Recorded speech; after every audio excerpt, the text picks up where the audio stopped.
नमस्कार किसान भाइयों और बहनों। धान के खेत में कल्ले नहीं बढ़ रहे, पौधे पीले पड़ रहे हैं। अगर हां, तो अगले 5 मिनट की यह जानकारी आपके खेत का भविष्य बदल सकती है। आपका स्वागत है हमारे इस कृषि ज्ञान मंच टेक्निकल एग्रीकल्चर यूट्यूब चैनल पर, जहां हम खेती से जुड़ी कारगर तकनीकें, वैज्ञानिक उपाय और अनुभवी किसानों के अनुभव आप तक पहुंचाते हैं। अगर आपकी धान की फसल 25 या 30 दिन की अवस्था में पहुंच चुकी है और आपको पौधों की धीमी बढ़वार, पत्तियों का पीला होना या कल्लों की कमी जैसी परेशानियां हैं, तो आज की यह जानकारी आपके लिए बेहद उपयोगी है। आज हम आपको एक सिद्ध और वैज्ञानिक फार्मूला बताएंगे, जिसे सही समय पर अपनाने से आपकी फसल में कल्लों की संख्या में तेज वृद्धि होगी और उपज में बड़ा सुधार आएगा।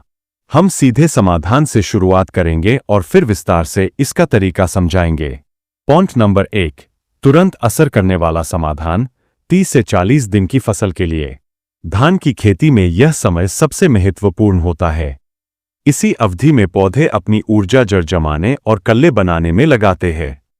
सही पोषण देने से यह फर्क पड़ता है कि खेत में सिर्फ 15 से 20 कल्ले होंगे या घने हरे पौधों के बीच 50 से 60 कल्ले लहलहाएंगे।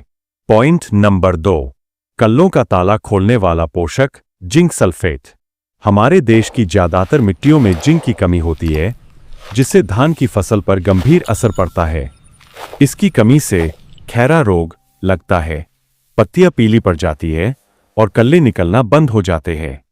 जिंक पौधों के विकास हार्मोन ऑक्सिन को सक्रिय करता है और कल्ले फूटने की प्रक्रिया को तेज करता है। समय रोपाई के 15 से 25 दिन के भीतर। मात्रा प्रति एकड़ 4 किलो 33% जिंक सल्फेट। तरीका, जिंक को डैप के साथ कभी न डालें।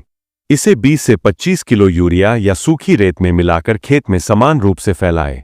डालते समय खेत में 1 से 2 इंच पानी की परत होनी चाहिए। बस इतना करें और जिंक की कमी से रुके हुए कल्ले फटाफट बढ़ने लगेंगे। पॉइंट नंबर 3, कल्लों को गति देने का power pack urea plus DAP plus potash plus sulphur. जब पौधे लगभग 30 से 35 दिन के हो जाते हैं, तब उनकी पोषण की मांग सबसे अधिक होती है। यही समय है पहली टॉप ड्रेसिंग का। यूरिया पत्तियों में हरापन और कल्लों की संख्या तेजी से बढ़ाने के लिए प्रति एकड़ 30 से 35 किलो। डैप जड़ों को मजबूत करने और संतुलित पोषण के लिए प्रति एकड़ 50 किलो। म्यूरेट ऑफ पोटाश कल्लों को मोटा, तनों को मजबूत और गिरने से बचाने के लिए प्रति एकड़ 25 से 30 किलो। सल्फर यूरिया के असर को कई गुना बढ़ाने, क्लोरोफिल निर्माण और पोषक तत्वों के अवशोषण में मदद के लिए प्रति एकड़ 5 से 6 किलो दानेदार सल्फर 90% WDG। बस इतना करें और 15 से 20 कल्लों की जगह आपका खेत 50 से 60 कल्लों से भर जाएगा। पॉइंट नंबर 4, अतिरिक्त जानकारी उपज में जबरदस्त सुधार के लिए। बाली बनने गभोट की अवस्था में जब फसल कल्लों से भर जाए और बाली बनने लगे, तो इस समय पौधों को सीधा और तेज असर वाला पोटाश व बोरॉन देना जरूरी है। NPK 0050 प्रति एकड़ 1 से 1.5 किलो 150 से 200 लीटर पानी में घोलकर स्प्रे करें। बोरॉन 20% स्प्रे में 150 से 200 ग्राम बोरॉन मिलाएं, ताकि परागण ठीक से हो और बालियों में दाने भरपूर बने। बस इतना करें और आपकी बालियों में दाना कम होने की समस्या खत्म हो जाएगी। अगली फसल के लिए मजबूत नींव।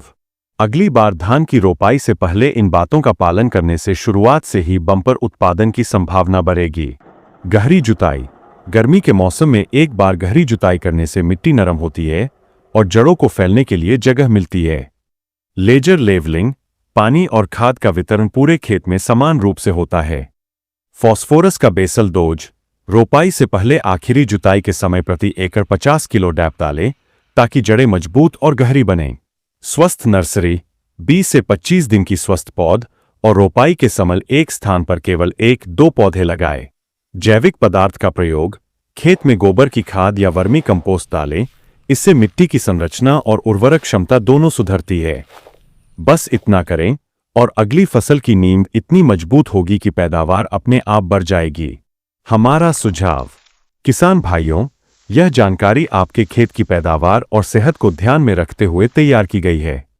इसे अपनाकर आप फसल में कल्लों की संख्या, दानों की गुणवत्ता और कुल उपज तीनों में बड़ा सुधार देख सकते हैं।